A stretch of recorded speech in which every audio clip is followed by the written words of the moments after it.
और मर्द औरत दोनों से हम सब है, तो हर तरह अल्लाह ताला पैदा कर सकता है, लेकिन इस रिश्तों में क्यों जोड़ा? ताकि आपस में मोहब्बत रहे, एक दूसरे से मिलकर सुकून हासिल हो। अल्लाह ने खुद कुरान में कहा, अल्लाह फरमाता है सूरह रूम में कि वमिन आयाति अन खलक़ लकुम मिन अनफुसिकुम अज़वाजा, ये अल्लाह ताला की निशानी है, अल्लाह ताला की बहुत बड़ी कुदरत है कि अल्लाह ताला ने तुम्हारा जोड़ा बनाया, लितस्कुनु इलैहा, ताकि तुम्हें सुकून मिले, वजअल बैनकुम मवद्दा व रहमा, और अल्लाह ने तुम्हारे बीच में मोहब्बत और रहमत डाल दी है। तो ये जो रिश्तों में अल्लाह ताला ने हम सबको जोड़ा है, हमारी पैदाइश के लिए अल्लाह ने जो ये रिश्ते वाला तरीका इख्तियार किया है, मकसद उसके पीछे ये कि हम एक दूसरे का सपोर्ट करें, एक दूसरे का साथ दें। आज इसी रिश्तों का नतीजा है कि एक आदमी अगर अस्पताल में एडमिट हो जाए तो उसको देखने वालों की लाइन लग जाती है, कोई उसका चाचा है, मामा है, कोई भाई है, कोई बेटा है, कोई फला है। रिश्तों की वजह से लोग उसका ख्याल रखते हैं। अगर ये रिश्ते ना हो तो आप देख लें कि कोई लावारिस लाश होती है, कोई लावारिस शख्स होता है, कोई पुरसाने हाल नहीं है, क्योंकि उसका रिश्ता लोगों से नहीं जुड़ा हुआ, कोई पूछने के लिए तैयार नहीं है। तो ये रिश्तों की बहुत बड़ी अहमियत है। लेकिन ये रिश्ता अगर हमारे दरमियान इन रिश्तों में दरार हो, ना इत्तेफाकी हो, तो इसका मकसूद हासिल नहीं होता। तो आइए हम देखते हैं कि वो क्या असबाब हैं जो बाहम रिश्तों में जुड़े होने के बावजूद भी हमारे बीच मोहब्बत नहीं होती है, हमारे बीच आपस में समझौता नहीं होता है, इख्तिलाफ इंतशार होता है। वो क्या असबाब है? मैंने 10 असबाब नोट किए, मैं आपके सामने पेश करूंगा। सबसे पहली चीज क्या है? ईमान और अकीदे में कमजोरी।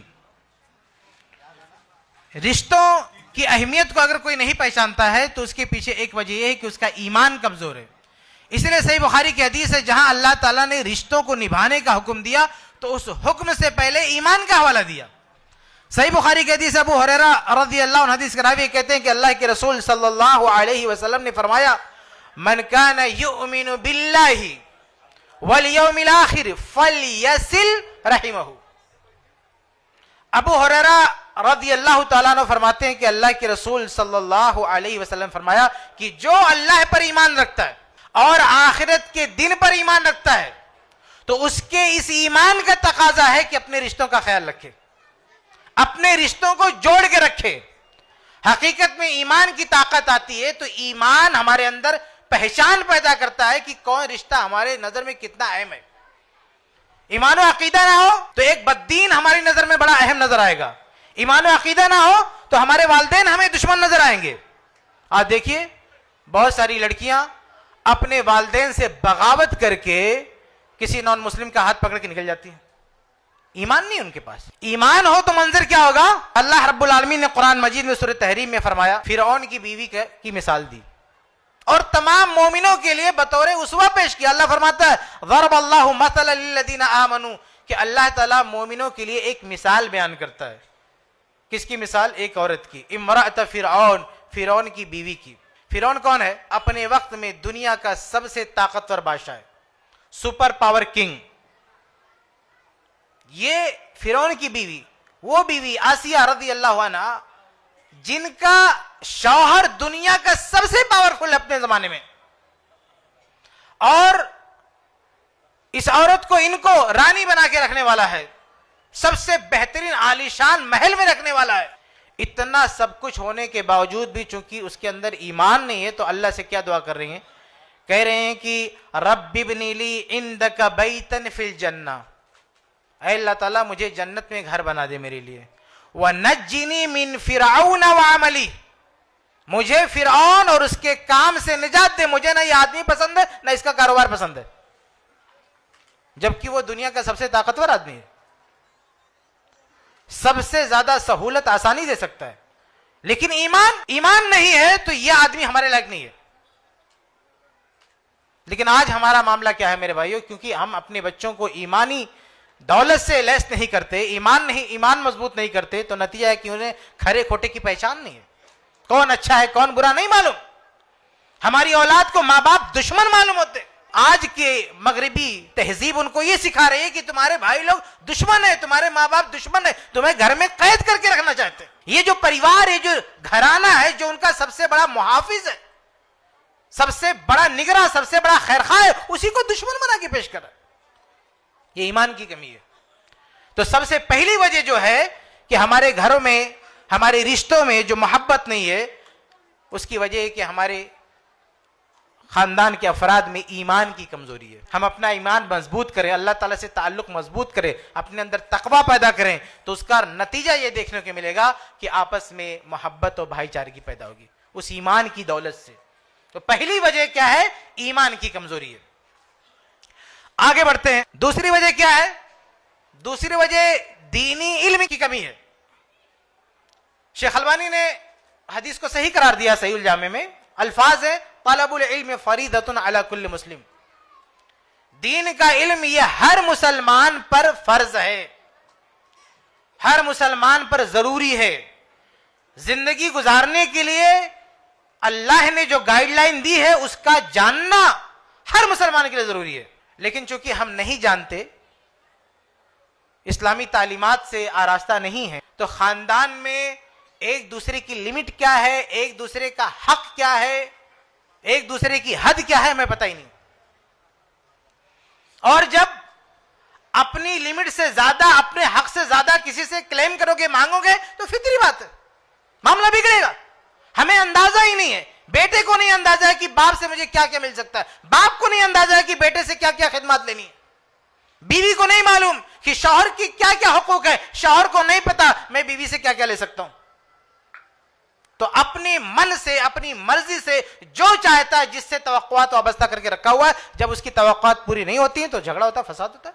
उसे पता ही नहीं है कि हमारी लिमिट क्या है, एक दूसरे के हुकूक क्या है, हम दूसरे से, सामने वाले से कितनी उम्मीद रख सकते हैं, कितना मुतालबा कर सकते हैं, पता ही नहीं। मिसाल के तौर पर आप देखें वालिद का मसला।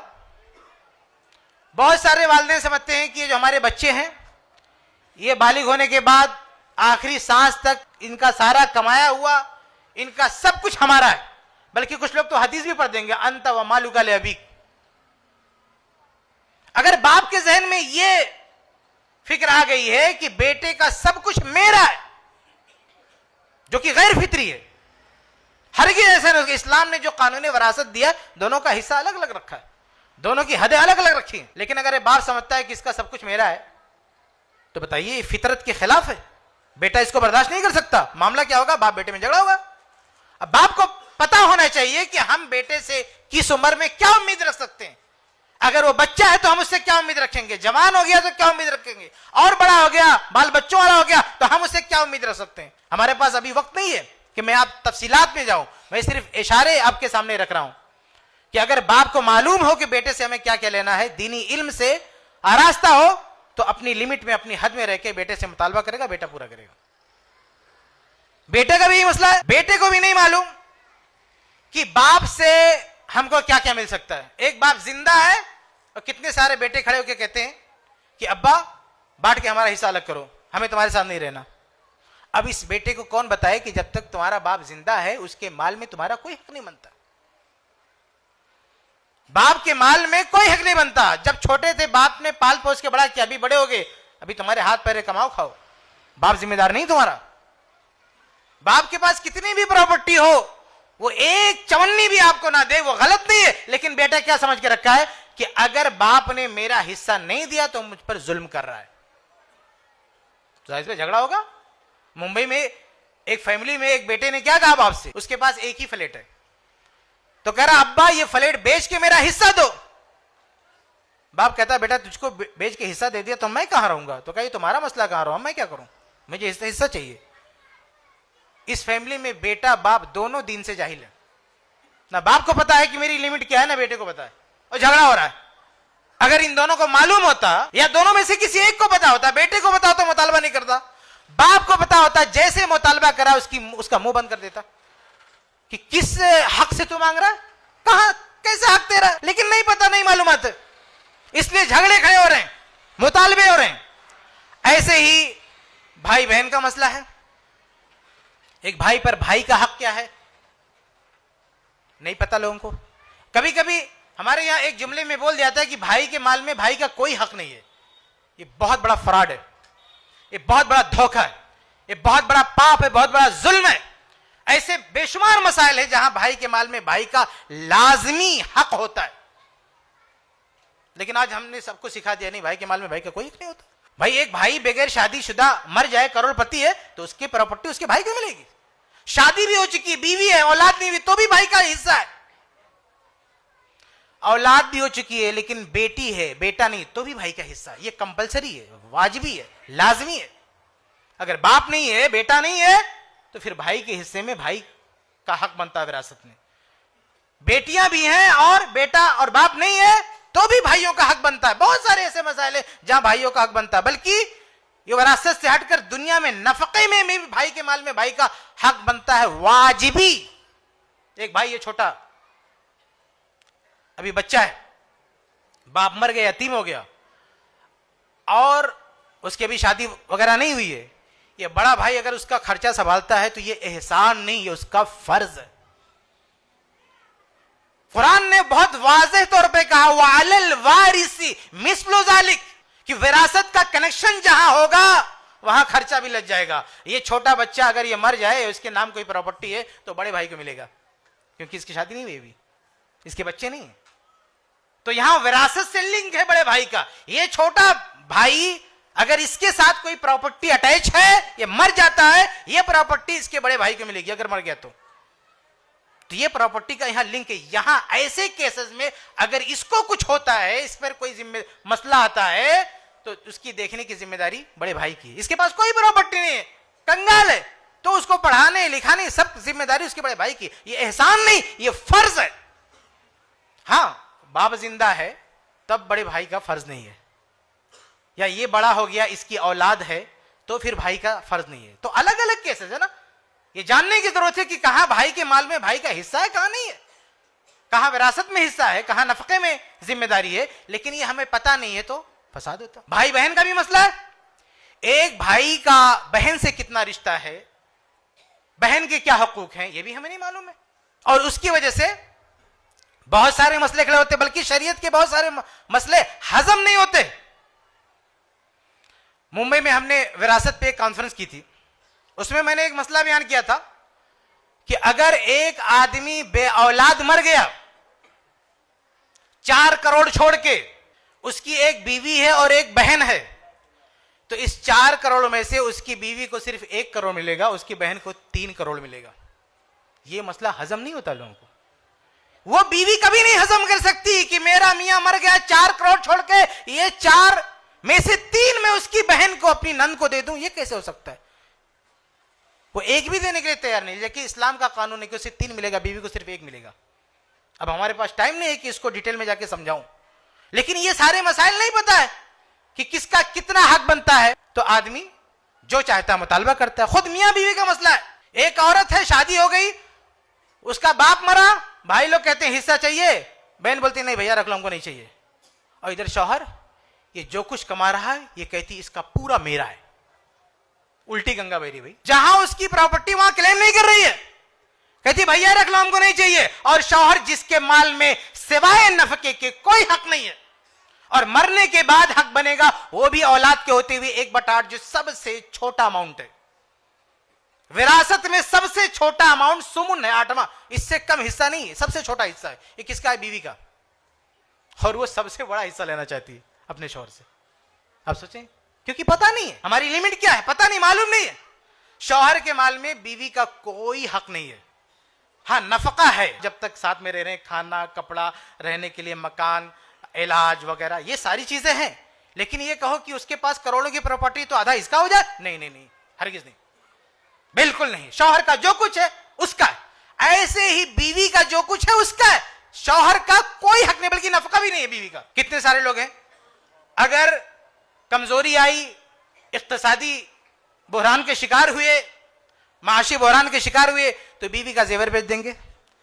बीवी की प्रॉपर्टी है तो उसको अपना समझेंगे, अपनी तरह इस्तेमाल करेंगे। नहीं भाई, ये तुम्हारा नहीं है। बीवी के पास चाहे करोड़ों हो, वो दे दे तो उसका एहसान है, लेकिन शौहर ये नहीं बोल सकता कि इसका जो कुछ है मेरा है। भाई रमजान में ज़कात देती हैं औरतें अपने जेवरात की, तो वो शौहर से दिलवाती, तुम जाके ज़कात दो। भाई प्रॉपर्टी उनकी है, सोना उनका है, ज़कात उन्हें अपने पैसे से देना है, शौहर की जिम्मेदारी नहीं तुम्हारी ज़कात दे। लेकिन नहीं मालूम है।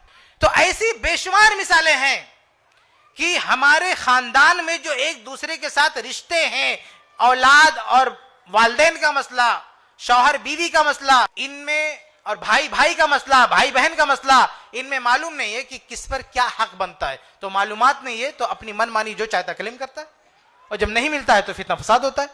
इस सब का हल यह है कि जो रिश्तों की हुकूक है उसके ताल्लुक से इस्लामी मालूमात हासिल की जाए, इल्म हासिल किया जाए, उसके बाद आप क्लेम करें किस पर कितना हक है। लेकिन आदमी मालूमात हासिल नहीं करना चाहता, अपनी मनमानी, जहां देखेगा कि हिंदू लॉ में मेरा फायदा हो रहा है वो कहेगा हमारे समाज में ऐसे चलता, हमको ऐसे मिलना चाहिए। जहां देखेगा इस्लामिक कानून से हमको फायदा मिल रहा तो मुफ्ती को पकड़ के ले आएगा, ये हमारा हिस्सा है। समझ रहे? तो ये दूसरी वजह है इल्म का ना होना। इसकी वजह से भी खानदान में इख्तलाफात होती। किसी भी खानदान में देखिए, जो लोग काउंसलिंग के लिए जाते हैं, अगर वो खानदान पढ़ा लिखा हो या उसमें 2-3 पढ़े लिखे हो, दीनी तालीम से आरास्ता हो, तो उनको समझाना बड़ा आसान होता है, प्रॉब्लम को सॉल्व करना बड़ा आसान होता है। लेकिन अगर कोई दीन से वाबस्ता नहीं है, पढ़ा लिखा नहीं है, बहुत मुश्किल है उसे समझाना, झगड़े को खत्म करना बहुत मुश्किल है। आगे बढ़ते हैं। तीसरी वजह घरों में बिगाड़ की, इख्तलाफ की, घर टूटने की जो तीसरी वजह है वह है घर के अफराद का गलत लोगों के साथ उठना बैठना, गलत सोहबत का असर। खास तौर से बीवी का मसला है, वो अगर गलत औरतों के साथ उसका उठना बैठना है तो उसकी सहेलियां उसके कान उसके शौहर के खिलाफ ऐसा भर देंगी कि वो औरत समझेगी कि दुनिया की सबसे मजलूम औरत मैं हूं। जबकि कभी कभी ऐसा होता है कि वो सबसे खुशहाल औरत होती है। बाकायदा अल्लाह के रसूल की हदीस इसके ताल्लुक से सुनन अबी दाऊद की, अबू हुरैरा रज़ियल्लाहु तआला हदीस के रावी हैं, कहते हैं कि अल्लाह के रसूल सल्लल्लाहु अलैहि वसल्लम फरमाया कि लैसा मिन्ना मन खब्बब इम्राअतन अला ज़ौजिहा। अल्लाह के फरमाते हैं कि वो शख्स हम में से नहीं है जो किसी की बीवी को उसके शौहर के खिलाफ भड़का दे। हमारे यहाँ औरतें ये बड़े शौक से काम करती हैं, भड़काने वाला काम। मुंबई का एक वाकया है, कुछ औरतों ने एक औरत को उसकी सहेलियों ने इतना उकसाया शौहर के खिलाफ कि उसने खुला ले लिया। हम उस तफसील में नहीं जाएंगे। वो झूठी, अपने शौहरों की झूठी शान बयान करी है, मेरे मियाँ तो ये लाके देता है, वो ये करता है, उसके अंदर ये खूबी है, ये ताकत है, ये पावर है, ये दुनिया भर का कुछ भी नहीं। वो औरत सुन सुन के परेशान होगी, जाके उसने खुला ले लिया। खुला लेने के बाद दूसरी जगह शादी किया, वो पहले से भी बदतर, उसको भी छोड़ दिया।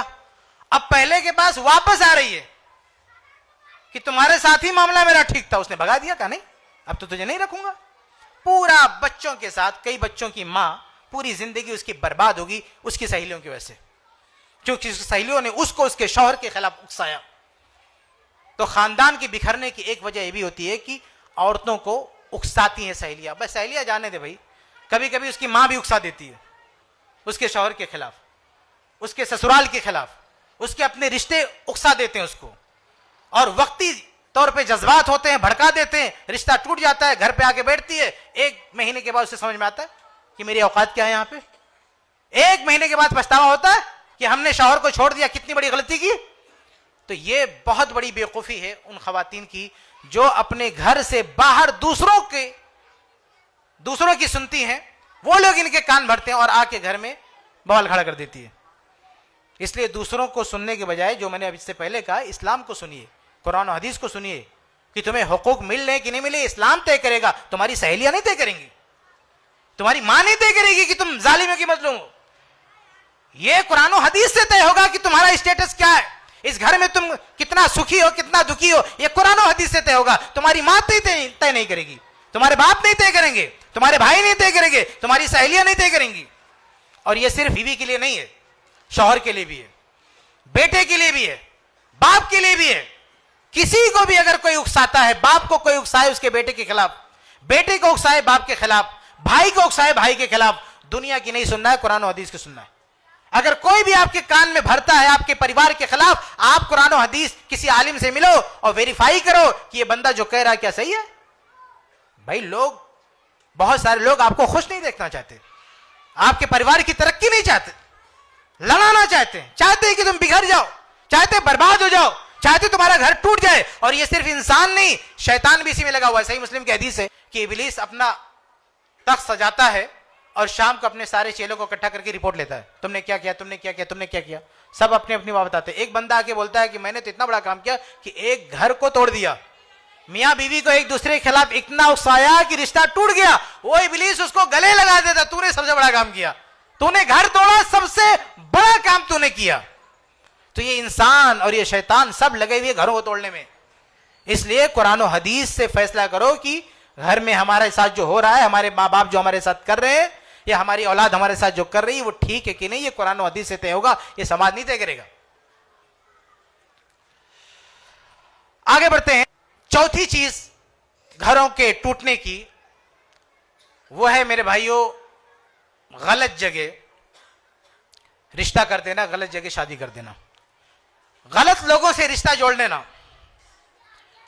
आज बहुत सारे लोग सिर्फ माल की बुनियाद पर, माल भी जरूरी है, उससे इनकार नहीं है, लेकिन सिर्फ माल, बाकी कुछ भी नहीं देखना। उसका अकीदा क्या है, ईमान क्या है, बैकग्राउंड क्या है, खानदान क्या है, उसका रहन सहन क्या है, कुछ भी नहीं देखना। सिर्फ प्रॉपर्टी देख के रिश्ता कैसे करने के, कितने दिन रिश्ता चलेगा। हम लोग बॉम्बे में रहते हैं, शाम को शादी होती है, सुबह तलाक हो रही है। ऐसे ऐसे केसेस बताइए, अब हैरान नहीं जाएंगे। और बड़े बड़े घरानों में इतने धूमधाम से शादियां हो रही हैं, एक रात भी रिश्ता नहीं चलता। बताइए, शादी करना कमाल नहीं है, शादी का टिकना कमाल है।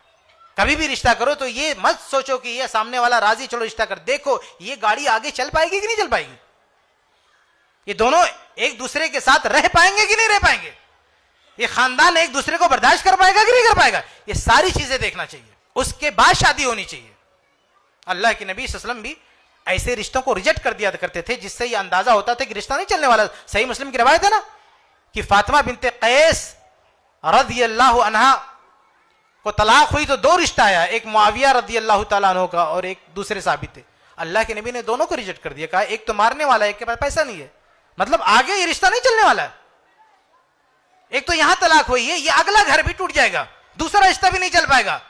इसलिए एक तीसरी जगह सजेस्ट किया, और औरत कहती है कि अल्लाह के नबी ने जो सजेस्ट किया रिश्ता वो मुझे पसंद नहीं आया, लेकिन आगे चलकर उस रिश्ते में इतनी बरकत आई कि कहती है कि दूसरी औरतें रश करती थी हमारी इस रिश्ते पर जो अल्लाह के नबी ने सजेस्ट किया था। हालांकि औरत को नहीं समझ में आ रहा था, लेकिन नबी ने सजेस्ट किया, बर वक्त भी समझ में आ रहा था। आगे चल के जब उस रिश्ते में मोहब्बत आई, उस रिश्ते में खुशहाली आई, तो दूसरी खवातीन रश करती थी, कितना प्यारा रिश्ता है ये।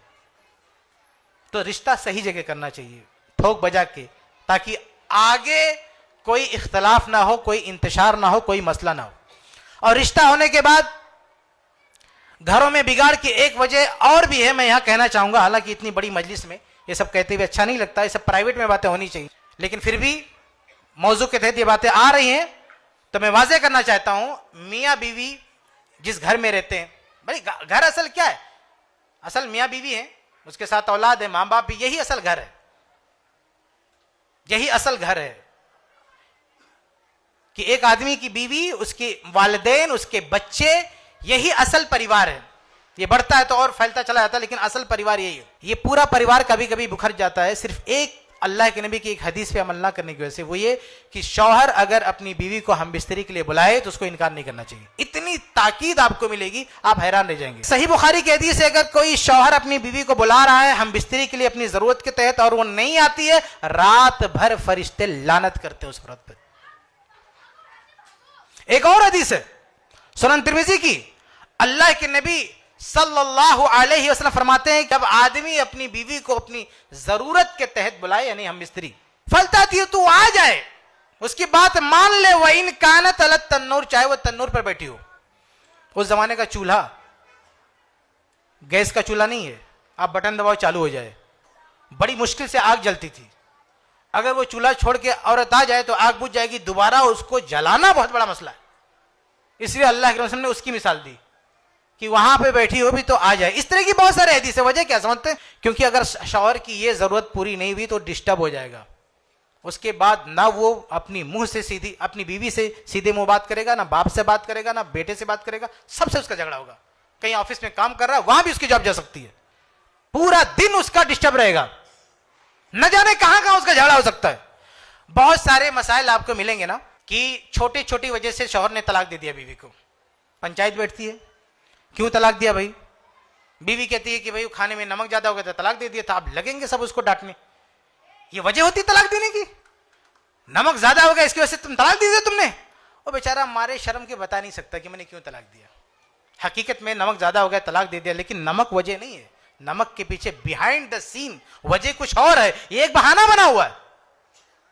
उसने उसकी जरूरत को पूरी नहीं किया, उसके दिमाग में घूम रहा है, बस इसने छोटा सा सहारा पाया, वजह पाया और फट पड़ा। वो मामला तलाक तक पहुंचेगा, लेकिन तलाक की जो वजह है वो छुपी हुई है। उसे उस पंचायत में शौहर मेंशन ही नहीं करता है, और पंचायत सबसे बड़ा जालिम दरिंदा समझती है कि इस बंदे ने इसकी इतनी सी बात पे तलाक दे दिया। हमारे साथ शेख इम्तियाज बैठे हुए हैं, हमारे ऑफिस में भी एक मरतबा ऐसे केस आया, मियां बीवी जैसे बात कर रहे थे, समझ में नहीं आ रहा कि इतनी छोटी सी वजह से तुमने तलाक दे दिया। मैंने पंचायत हटाया, शौहर को लेके अकेले बैठा, मैंने कहा सही से बताओ बात क्या है। तो उसने आखिर में ये खुलकर बताया कि ये औरत मुझे अपनी जरूरत पूरी नहीं करने देती, हफ्तों 15-15 दिन कहती मेरे पास मत आओ। ये उसने बहुत ज्यादा पूछने पर बताया, जबकि वो कोई और छोटी मोटी चीजें बता रहा था।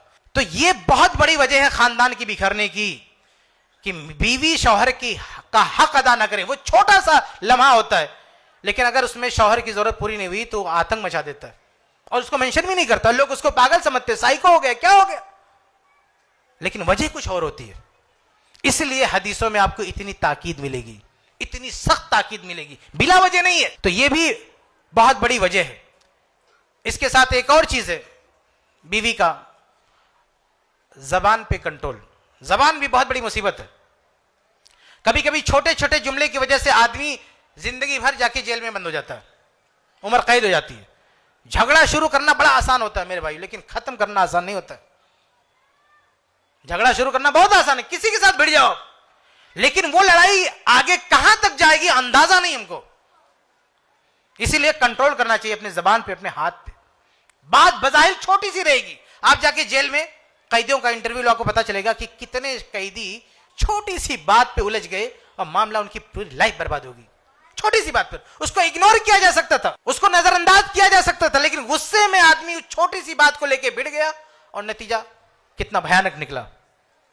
तो ऐसे ही औरत, अगर जबान पे औरत को कंट्रोल हासिल नहीं है, या शौहर को भी जबान पे कंट्रोल नहीं है, तो फिर घर का रिश्ता नहीं चलने वाला।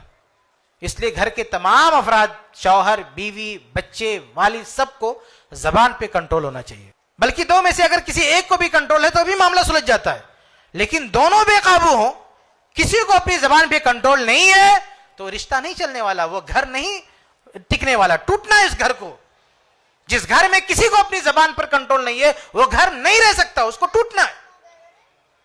इसीलिए अल्लाह के नबी सल्लल्लाहु अलैहि वसल्लम ने फरमाया था, सही बुखारी की हदीस है, ईद उल फित्र के खुतबे में कहा कि ए खवातीन, मैंने जहन्नम में तुम्हारी तादाद बहुत ज्यादा देखी है। खवातीन चीख पड़ी, बीमा या रसूलल्लाह, क्यों अल्लाह के रसूल? तो अल्लाह के नबी ने फरमाया सल्लल्लाहु अलैहि वसल्लम, कहा तुकसिरनल लाना व तकफुरनल अशीरा। वजह यह है कि लान तान बहुत ज्यादा करती हो तुम लोग, और शौहर की नाफरमानी करती हो, इसकी वजह से जहन्नम में तुम्हारी तादाद ज्यादा है। सिर्फ घर नहीं टूट रहा है, घर नहीं तबाह हो रहा है, जहन्नम में भी ये अमल जहन्नम में भी पहुंचा रहा है। इसलिए जबान पे कंट्रोल होना चाहिए। ये चौथी चीज है। आगे बढ़ते हैं। घरों के टूटने की पांचवी जो वजह है वो माली नाइंसाफी है। मान लीजिए बाप है, घर का अगुआ है, वो अगर लोगों को तोहफे देता है, कुछ भी देता है, माल देता है, तो उसे इंसाफ करना चाहिए। अगर औलाद में इंसाफ नहीं करेगा तो फिर ये घर टूट जाएगा। जिसके साथ जुल्म हुआ है, जिसके साथ नाइंसाफी हुई है, वो उस खानदान में रहना पसंद नहीं करेगा। इसलिए इंसाफ करना चाहिए। सही बुखारी की हदीस है, नौमान बिन बशीर रदियल्लाहु ताला अन्हु जब छोटे थे तो इनकी वालिदा ने इनके अब्बा से कहा कि मेरे बेटे को कोई प्रॉपर्टी दे दो, कोई माल दे दो। उन्होंने कहा ठीक है, दे देते हैं। दे दिया।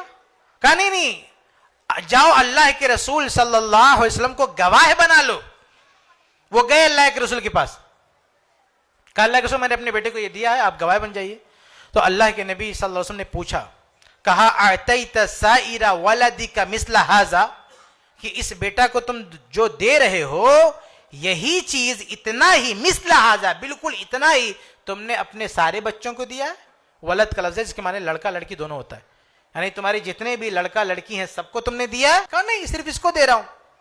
तो अल्लाह के रसूल सल्लल्लाहु अलैहि वसल्लम फरमाया कि ये तो जुल्म है, मैं जुल्म पे गवाह नहीं बन सकता। और कहा कि फत्तकुल्लाह, अल्लाह से डरो, वादिलु बैना औलादिकुम, अपनी औलाद में अदल करो। तहावी की रवायत में सव्वू, यहां अदल से मुराद मसावत है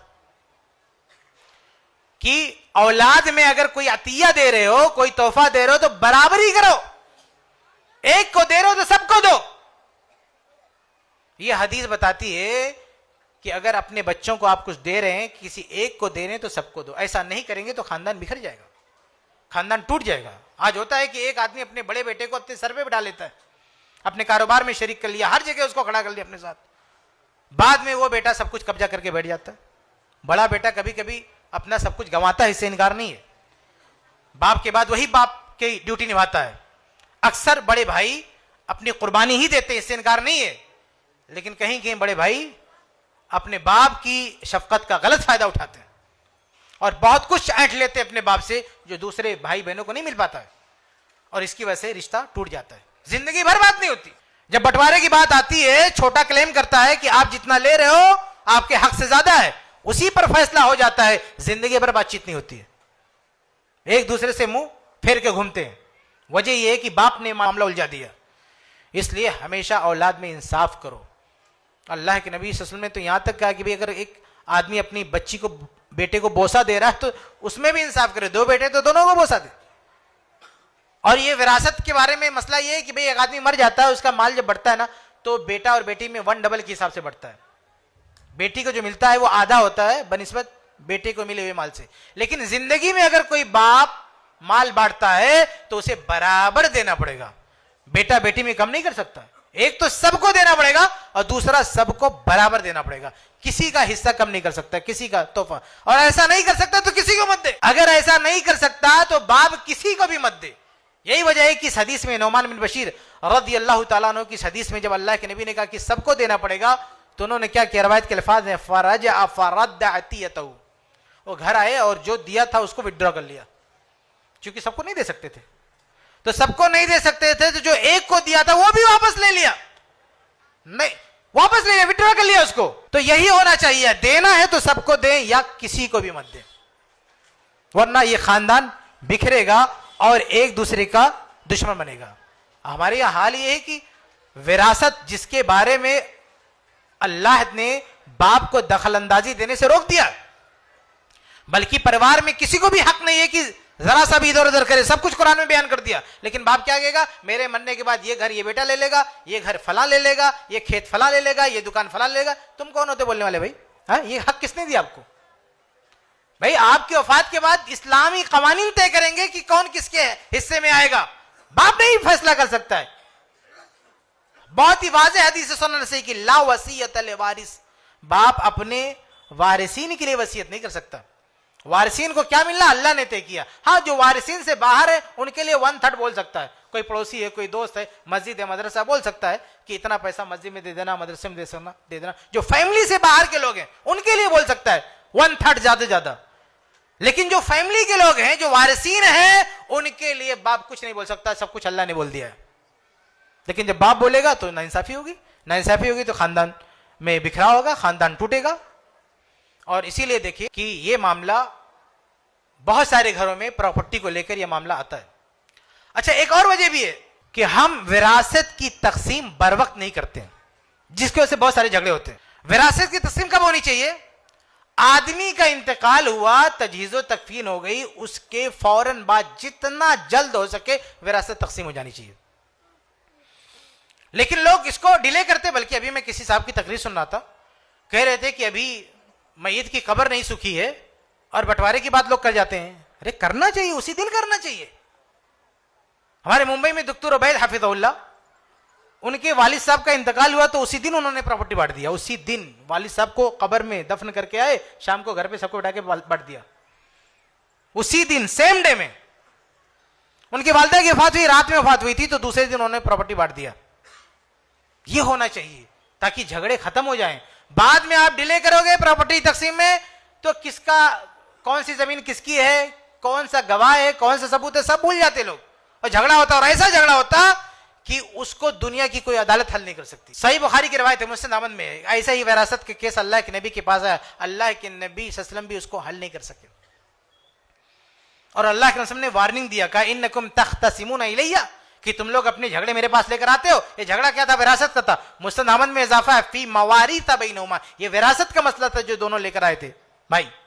ये कहता था मेरा, ये कहता था मेरा था, और लैसा बैनहुमा बैना, कोई दलील नहीं थी, कोई सबूत नहीं, कोई एविडेंस नहीं है, कैसे फैसला करेगा कोई? अल्लाह के नबी ने कहा कि पता नहीं किसकी बात सुन के मैं क्या फैसला दे दूं, हो सकता है गलत फैसला हो जाए। अगर मुझसे गलत फैसला हो जाए तो अल्लाह के यहां तुमको भरपाई करनी पड़ेगी, ये फैसला नहीं और ये आग का टुकड़ा मैं तुमको दे रहा हूं। जब अल्लाह के रसूल ने डराया उनको तो दोनों भाई क्या करने लगे, अल्लाह के नबी ये उसको दे दो, वो बोला नहीं इसको दे दो। तो अल्लाह के रसूल ने कैसे मसला हल किया? फैसला नहीं हो पाया, सुलह किया, कहा इज़हबा सुमस्तहिम्मा फख्तसिमा सुमस्तहिम्मा, कि ऐसा है कि तुम लोग जाओ और इस प्रॉपर्टी के दो टुकड़े कर लो, आधा तुम ले लो और आधा तुम ले लो। और कैसे ले लो? सुमस्तहिम्मा, गोटी डाल के ले लो। कभी कभी एक प्रॉपर्टी के दो टुकड़े हो गए तो इसको भी लेके झगड़ा होता, मैं इधर का लूंगा या इधर का लूंगा। तो अल्लाह के रसूल ने फरमाया कि दो टुकड़े कर लो, फिर कुरान अंदाजी कर लो जिसकी किस्मत में जो आए, और दोनों एक दूसरे को माफ कर दो, क्योंकि ये फैसला नहीं हो रहा है, पता नहीं किसका क्या हक है, ये तो सुलह हो रही है। इसको सुलह कहते हैं, फैसला नहीं कहते हैं, कज़ा नहीं है, सुलह है ये। अल्लाह के रसूल जिससे बड़ा कोई जज नहीं हो सकता, विरासत के केस में फैसला नहीं दे सकते, सुलह करना पड़ रहा है। वजह यह है कि विरासत की तकसीम में ताखीर हुई, कोई एविडेंस नहीं है, कोई गवाह नहीं, कोई सबूत नहीं है। आज हिंदुस्तान की अदालतें जो इंगेज हैं, कहा जाता है कि इतने सारे केसेस पेंडिंग है, फैसला नहीं हो पाता, उसकी एक बहुत बड़ी वजह है कि विरासत प्रॉपर्टी के केसेस भरे पड़े अदालतों में, जज लोग उनको सॉल्व करने में परेशान है। आप जाके किसी भी वकील से मालूम कर लें, बड़ी तादाद में जो केसेस हैं अदालतों में, वो शायद दूसरे नंबर पर प्रॉपर्टी के केसेस हैं। इतना ज्यादा मसरूफ करेगा, ये नौबत ही नहीं आएगी अगर बर वक्त हम बांट लें तो, बर वक्त तकसीम हो जाए तो नौबत नहीं आएगी। तो मामला सिर्फ ये नहीं होता है कि तकसीम नहीं हो पाती है सही से, बल्कि खानदान बिखर जाता है। एक दूसरे के बंटवारे के बाद देखिए आप, घर में बंटवारे के बाद फिर भाइयों में वो प्यार नहीं रहता।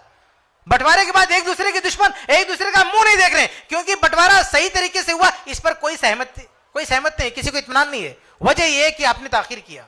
इसलिए मेरे भाइयों, बर वक्त बांटना चाहिए। अच्छा, आज के जमाने में अगर हम ये कहें कि बर वक्त बांट लो, तो कुछ लोग जज्बाती बातें करते हैं। क्या कहते हैं? कहते हैं कि एक हवेली बाप बना के गया, अपना खून पसीना बहा के एक घर बनाया, और आज मर गया, तुम उसको तोड़ रहे हो, बाप की निशानी है, उसको बांटने के लिए बेचना पड़ेगा, तोड़ना पड़ेगा। इसको मत तोड़ो, परिवार रोएगा, परिवार आंसू बहाएगा, अम्मा रोएगी।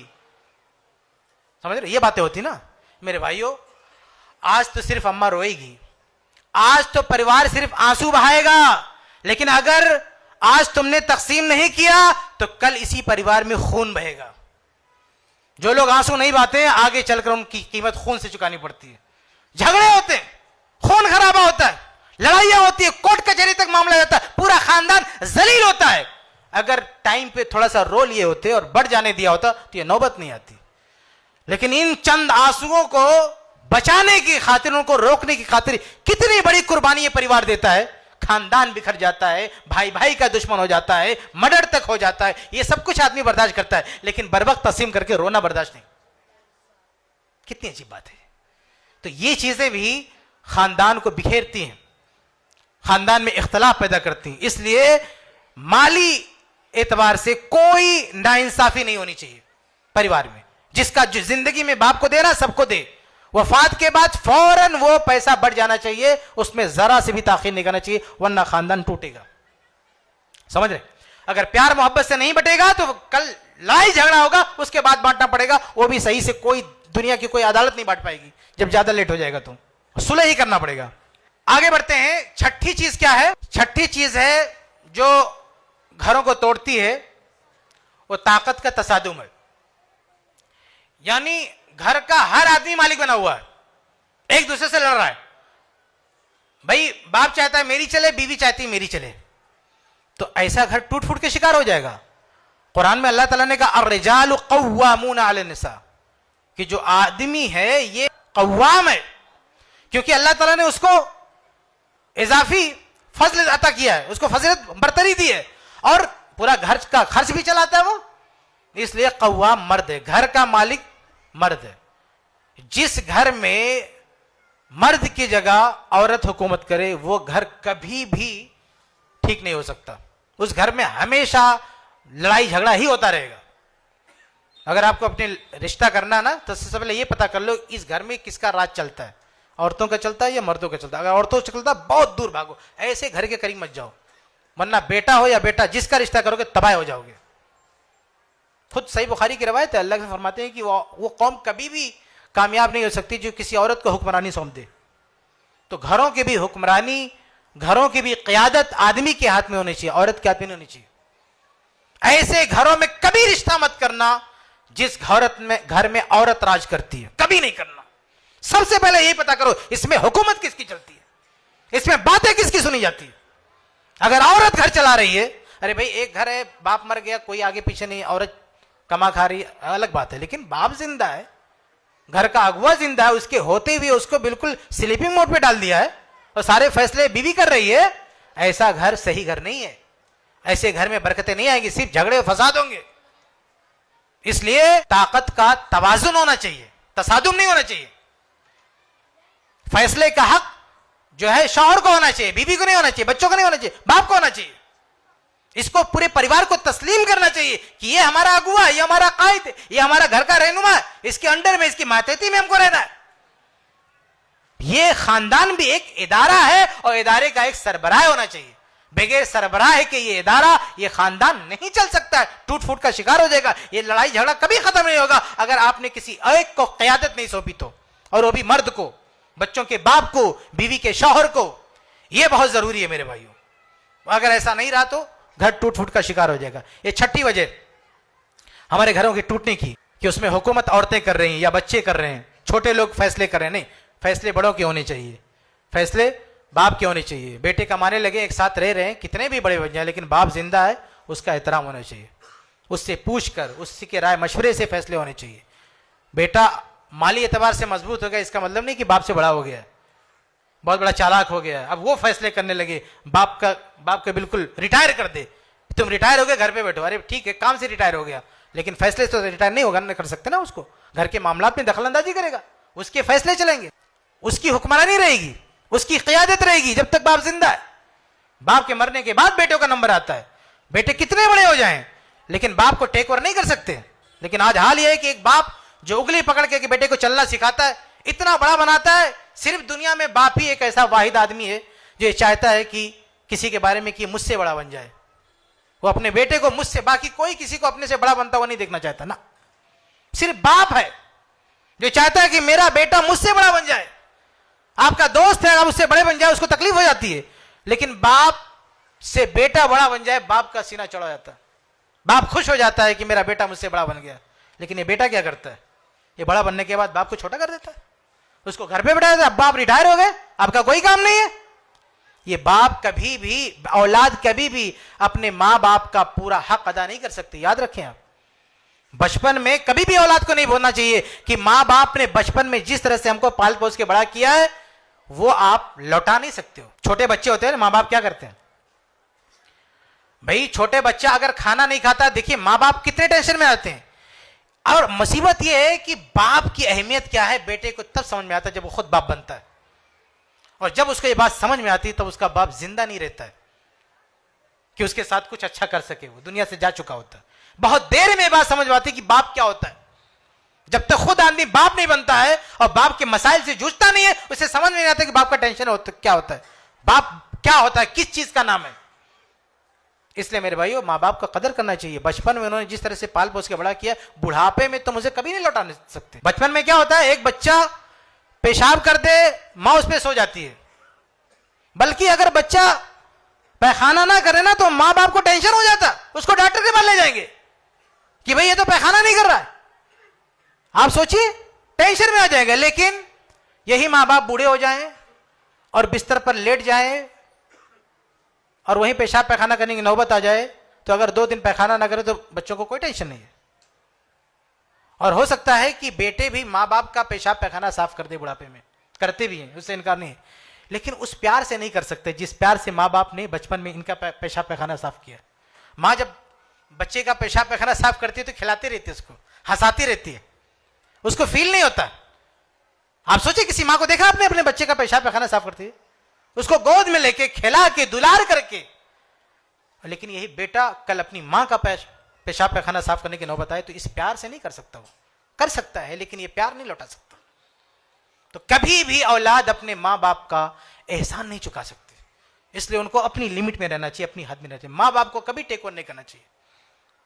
कभी अगर लगे भी कुछ हमारे साथ मां बाप गलत कर रहे हैं तो शरीयत की तरफ जाना चाहिए, अपने मन से कोई फैसला नहीं करना चाहिए। करते हैं कभी मां बाप से भी ज्यादती होती है, लेकिन उसका फैसला कुरान और हदीस से होगा, तुम्हारे अपने तजर्बे से नहीं होगा, तुम्हारे टैलेंट से नहीं होगा, कुरान और हदीस से होगा।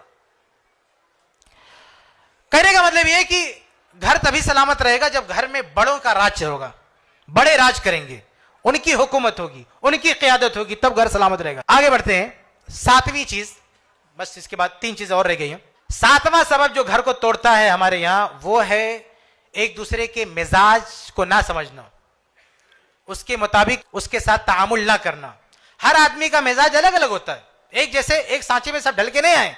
घर तभी चल सकता है जब दूसरे के मिजाज का ख्याल रखा जाए। आप देखें, अबू बकर सिद्दीक रज़ी अल्लाह तआला अन्हु ने अपनी एक बेटी अल्लाह के रसूल को दी और एक दूसरी बेटी जुबैर इब्नुल अव्वाम रज़ी अल्लाह तआला अन्हु को दी, शादी हो गई। सही बुखारी की रवायत है, अस्मा कहती हैं कि जब जुबैर रज़ी अल्लाह ने मुझसे शादी की तो उनके पास नौकर चाकर कुछ भी नहीं था, कोई मालो दौलत नहीं थी, कुछ भी नहीं था, खाली फकीर आदमी थे।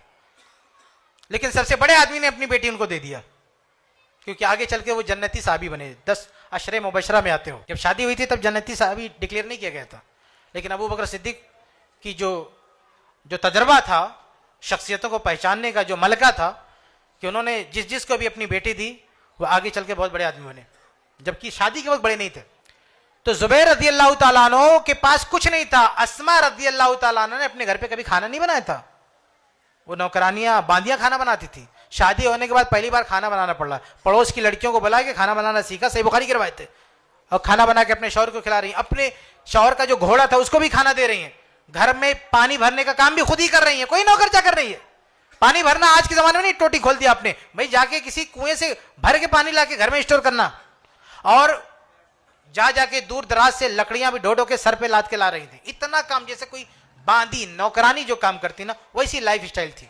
लेकिन इसके बावजूद भी शौहर के साथ वफादारी देखिए कि एक मर्तबा रास्ते में सर पे जो है लकड़ियों का गट्ठर लाद के ला रही थी अस्मा रज़ी अल्लाह तआला अन्हा।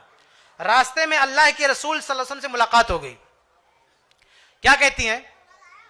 कहती हैं कि अल्लाह के नबी ने जब मुझको देखा तो फ़अना खल अरकबा, आपने अपनी सवारी बिठाई ताकि मुझे सवार कर ले, क्योंकि रिश्ता में साली लगती थी। अल्लाह के नबी को तरस आया कि भाई बेचारी लकड़ी लाद के जा रही है, घर पे छोड़ देता हूं। अल्लाह के नबी अकेले भी नहीं थे, माअहु नफरुम मिन असहाबी, अल्लाह के नबी के साथ आपके सहाबा थे, एक पूरी टीम थी। तो अस्मा क्या कहती, देखिए सही बुखारी की रवायत है, अस्मा के अल्फाज क्या है। अल्लाह के नबी सल्लल्लाहु अलैहि वसल्लम ने सवारी बिठाया ताकि अस्मा को सवार करके इनके घर तक ड्रॉप कर दे, बेचारी थकी है, लाद के गट्ठर लेके जा रही है। अस्मा क्या कहती है, बुखारी के अल्फाज है, फस्तहयैतु अन असीर मअर रिजाल, मुझे शर्म आई कि मैं मर्दों के साथ चलूं, मैं अकेली चल रही थी वही ठीक था। कहती है वह ज़करतु ज़ुबैर व गैरतहु, मुझे अपने शौहर ज़ुबैर की गैरत याद आ गई कि ये उनको अच्छा नहीं लगेगा। आप सोचिए शौहर के मिजाज का कितना ख्याल रखने वाली, शौहर को अच्छा नहीं लगेगा, उसकी वजह से अल्लाह के रसूल की पेशकश को रद्द कर दिया, नहीं बैठी, अल्लाह के नबी खड़े होकर आगे चले गए। आप बताइए अल्लाह के रसूल हैं, आपके साथ सहाबा हैं, सिर्फ इस वजह से नहीं बैठ रही कि मेरे शौहर को तकलीफ हो जाएगी। और आज के घर की बीवियां या बेटियां, कोई भी घर में आ गया उसको खाना पानी देना, उससे बात करना, कोई बोल दे कहते तुम्हारा दिल कितना गंदा है, तुम्हारी सोच कितनी गंदी है, यानी उसकी गैरत का कोई ख्याल नहीं है, बाप की गैरत का, शौहर की गैरत का। आप जिससे चाहो बात करो, जिसको जो चाहो जिसके साथ पेश आओ। तो ये देखिए एक शौहर, एक बीवी को चाहिए कि अपने शौहर के मिजाज को समझे ताकि घर में इख्तलाफ की नौबत ना है। एक और वाकया देखिए सही मुस्लिम का वाकया है कि अस्मा रज़ी अल्लाह तआला अन्हा का जो घर था, ज़ुबैर का जो घर था ना, बड़ा घर था और सामने जगह खाली थी और शायद वहां पेड़ या कोई दीवार थी जिसका साया था। तो एक फकीर आदमी आता है घर पे और क्या कहता है, कहता है या उम अब्दुल्लाह इन्नी रजुलन फकीर, कि ऐ उम्मे अब्दुल्ला, अब्दुल्ला उनके बेटे का नाम, अब्दुल्ला बिन जुबैर, अस्मा से कहता है फकीर आदमी कि ऐ उम्मे अब्दुल्ला, मैं फकीर आदमी हूं, अरद तो अन अबिया फी जिल्लेदारी का, ये जो आपके घर के सामने जो साया है, जो छावनी है, मैं चाहता हूं कि यहां अपना धंधा लगाऊं, कुछ चीज बेचना चाहता हूं। जैसे कोई ठेले वाले ना कहीं भी खड़े होकर बेचते हैं, तो उस आदमी ने कहा कि आप परमिशन दे दो, मैं आपके घर के सामने अच्छी सी जगह, मैं यहाँ ठेला लगाऊंगा, थोड़ा सा कुछ बेचूंगा। तो अस्मा क्या कहती है? कहती मुझे कोई मसला नहीं है, लेकिन अगर मैंने इजाजत दे भी दिया तो मेरे शौहर जुबैर आएंगे, तुमको भगा देंगे, खदेड़ देंगे यहां से। हाँ, मुझे तो कोई प्रॉब्लम नहीं है, लेकिन अगर मेरे शौहर आएंगे, इन्नी इन रखस्तु लका अबदा का जुबैर, अगर मैंने अलाउ कर भी दिया तो जुबैर आएंगे, भगा देंगे तुमको यहां खड़े नहीं होने देंगे, क्योंकि गैरतमंद आदमी थे। अस्मा को तरस आता है कि बेचारा फकीर, इसकी मदद करनी चाहिए, थोड़ा ठेला लगा लेगा, बेच लेगा तो क्या इसका बिगड़ जाएगा। तो कहती है अच्छा ऐसा करो कि जब मेरे शौहर आ जाएंगे तो शाम को आना, और मेरे शौहर के सामने बोलना कि यहां मैं अपना धंधा लगाना चाहता हूं, कारोबार करना चाहता हूं। वो फकीर शाम को आया। जुबैर रदियल्लाहु अन्हु बड़े बारो शख्सियत थे, बड़े बहादुर थे, साहबा में शायद इतना बहादुर कोई नहीं था। मैदान जंग में जब ये उतरते थे तो लाशें गिरा देते थे, बड़े बहादुर थे जुबैर रदियल्लाहु अन्हु, अल्लाह के रिश्तेदार भी थे। तो दोबारा फकीर आया और हिम्मत नहीं है जुबैर से बात करने की, वो मुखातब कर रहा है उनकी बीवी को, अस्मा रदियल्लाहु अन्हा, और क्या कह रहा है कि इन्नी रजुलन फकीर अरदतु अन अबिया फी जिल्लेदारी का। फिर वही बात कहता है कि मैं फकीर आदमी हूं, आपके घर के सामने जो साया है यहां मैं कुछ बेचना चाहता हूं। फकालत मा लका बिल मदीनति इल्ला दारी, तो अस्मा रदियल्लाहु ने क्या कहा? डांटा, कहा पूरे मदीना में तुझे मेरा ही घर मिला? कहा पूरा मदीना में तुझे मेरा घर मिला, निकल यहां से, तुझे नहीं धंधा लगाने देंगे यहां पे। तो उनके जो शौहर थे वो थोड़ा मुतवज्जे हुए और उन्होंने क्या कहा? फकाल लहा जुबैर, तो उनके शौहर जुबैर ने कहा मालकी अम तमनई रजुलन फकीरन यबीयू, कहा तुम्हें क्या फर्क पड़ता है, फकीर आदमी बेचारा कुछ कमाना चाहता है, बैठने दो, क्या बिगड़ जाएगा। उन्होंने परमिशन दे दिया। अगर अस्मा ने परमिशन दिया होता तो उसको भागना पड़ता। अस्मा रज़ियल्लाहु अन्हा अपने शौहर का मिजाज समझती थी, वो चाहती इस फकीर की मदद हो, लेकिन वो जानती थी अगर मैंने इसको अलाउ किया तो मेरा शौहर इसको खदेड़ देगा। इसलिए जब वो शौहर आए, वो बंदा जब आया तो पहले डांटा उसको, अंदर से नहीं डांटा, वो अपने शौहर को मनवाने के लिए डांटा कि मैं अगर इसको भगाऊंगी तो मेरा शौहर बैठा देगा, और मैंने अगर बोल दिया कि बैठो यहां पे तो शौहर भगा देगा। ये सही मुस्लिम की रवायत है। ये देखिए मिजाज को कैसे समझना चाहिए, कैसे हैंडल करना चाहिए, एक शौहर के मिजाज के साथ कैसे बर्ताव करना चाहिए सीखो। इतनी ये प्रॉब्लम बहुत बड़ी प्रॉब्लम हो सकती थी। उन्होंने अलाउ किया होता, शौहर ने भगाया होता, इसको लेकर झगड़ा होता, पता नहीं मामला कहां तक जाता, लेकिन कितनी खूबसूरती के साथ उन्होंने हल किया मसले को। शौहर की मोहब्बत भी बरकरार है, गैरत भी बरकरार है, गरीब की मदद भी हो रही है, सब कुछ सारा मामला चल रहा। तो इस तरह से एक दूसरे के मिजाज का ख्याल रखना चाहिए कि मिजाज क्या है, औरत हो या शौहर हो, एक दूसरे के मिजाज का ख्याल रखना चाहिए। हम मिजाज का ख्याल नहीं रखते, अपने मिजाज के हिसाब से चलना चाहेंगे, यह मुमकिन नहीं है। एक आदमी से आपका रिश्ता हुआ, पूरी तरह से उसकी फिक्र, उसकी सोच आपकी सोच से हम आहंग नहीं हो सकती, मुमकिन नहीं है, एडजस्ट करना पड़ेगा, वो करना चाहिए। ऐसे ही रिश्ते चलते हैं, वरना रिश्ता टूट जाता है।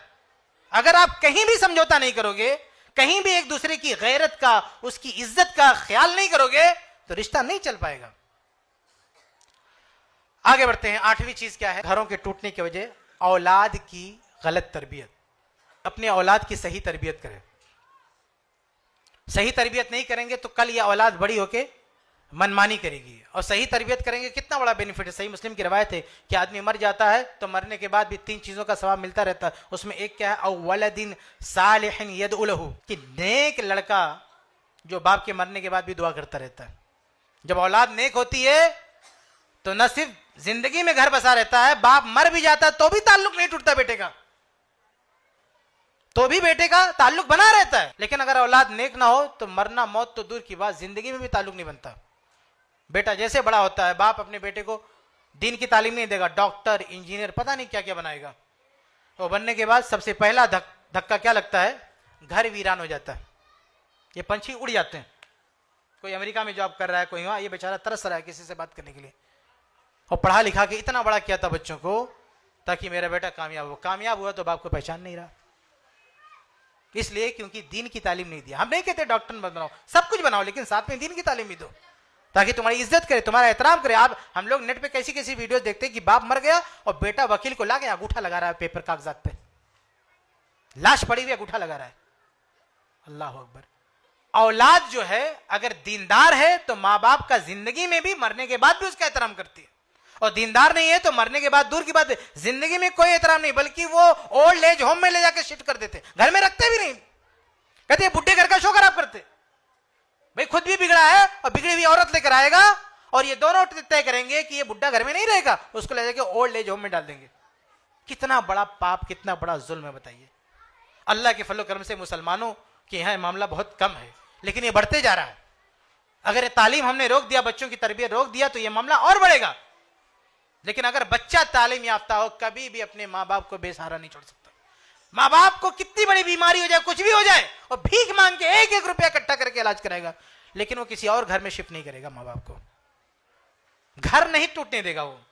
इसलिए माँ बाप को दीन की तालीम दो। दीन की तालीम नहीं दोगे तो ये बेटा भी तुम्हें उठा के बाहर फेंक देगा, और ये बेटी भी बड़ी होके मेरी मर्जी के का नारा लगाएगी। माँ बाप को कुछ नहीं समझेगी ना, जहां चाहेगी भाग निकल जाएगी।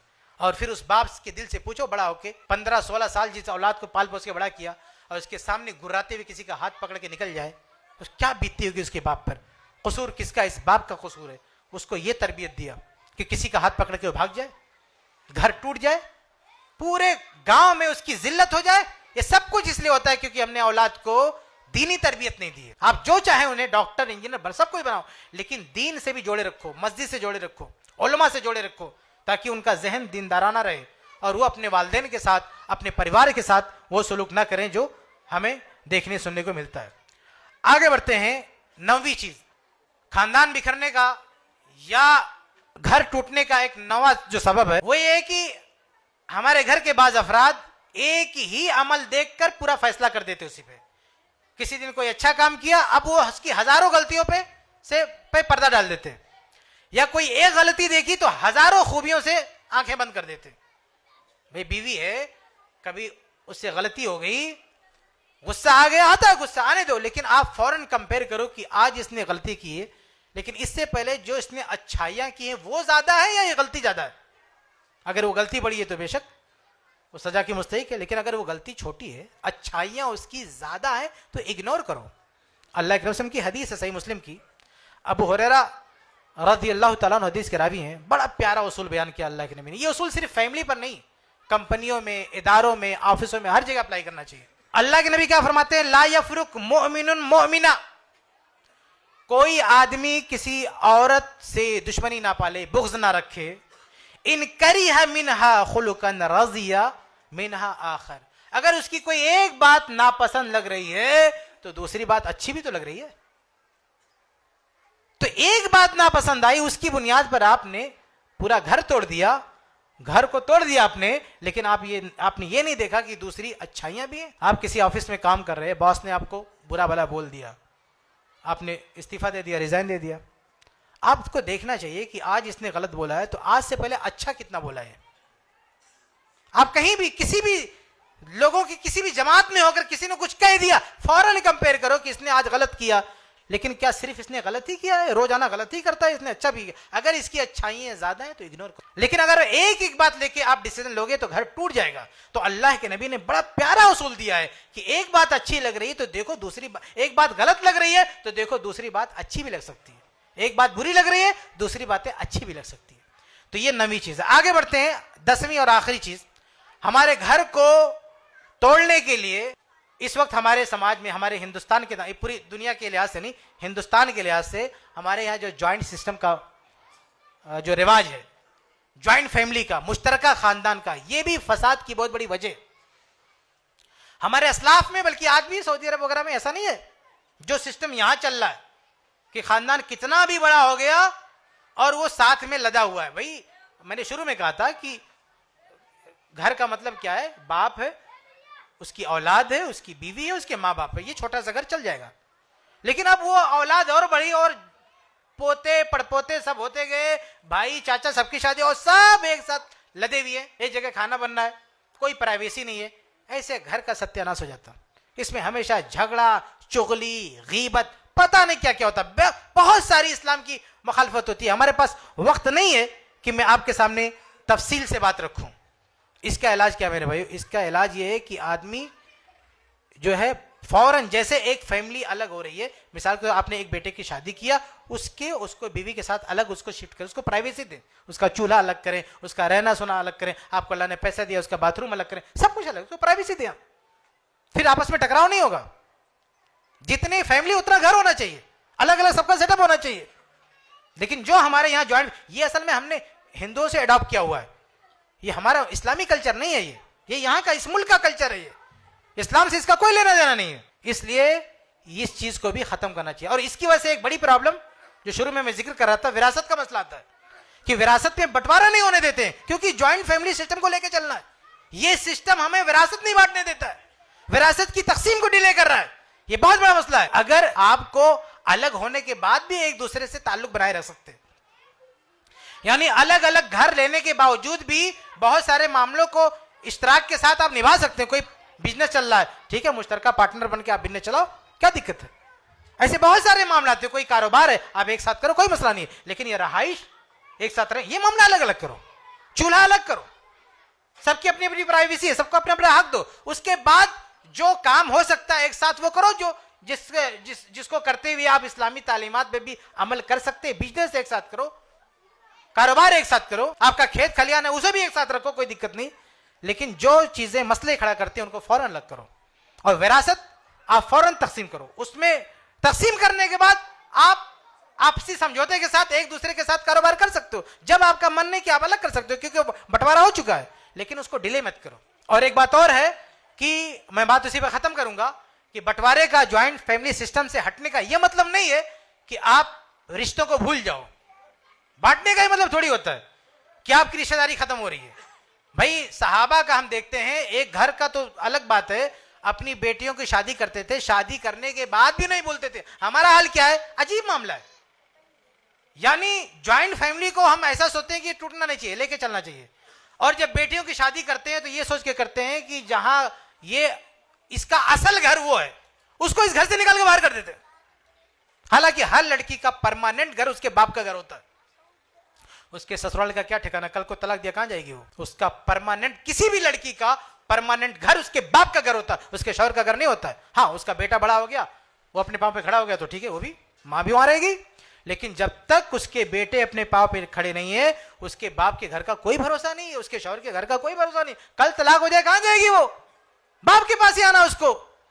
इसलिए हर औरत का परमानेंट घर उसके बाप का घर होता है। लेकिन हमारा ये जालिम मुआशरा ये कहता है कि हम लोग बांटेंगे नहीं, और बेटियों को उठा उठा के दूसरे घर शिफ्ट कर रहा है, यहां प्रॉपर्टी में उनका हिस्सा खत्म कर रहा है। क्यों? ये कौन सा ज्वाइंट फैमिली सिस्टम है भाई कि अपनी औलाद का जहां यहां हिस्सा आपने खत्म कर दिया? क्यों खत्म कर दिया आपने? तो हमारे असलाफ जो थे, सहाबा थे, वो बेटियों की शादी करने के बाद भी प्रॉपर्टी में हिस्सा देते थे। आप देखिए, बंटवारा एक साथ नहीं रहते थे, ज्वाइंट फैमिली सिस्टम नहीं था, लेकिन यह प्यारा मोहब्बत कि सबको उनके हुकूक मिलते थे। हत्ता की शादी होने के बाद, यानी विरासत से हटके भी, अभी मैं वाकया सुनाया कि अस्मा रज़ी अल्लाह ताला अन्हा जाके इतना सारा काम करती थी, ज़ुबैर से शादी हो गई थी।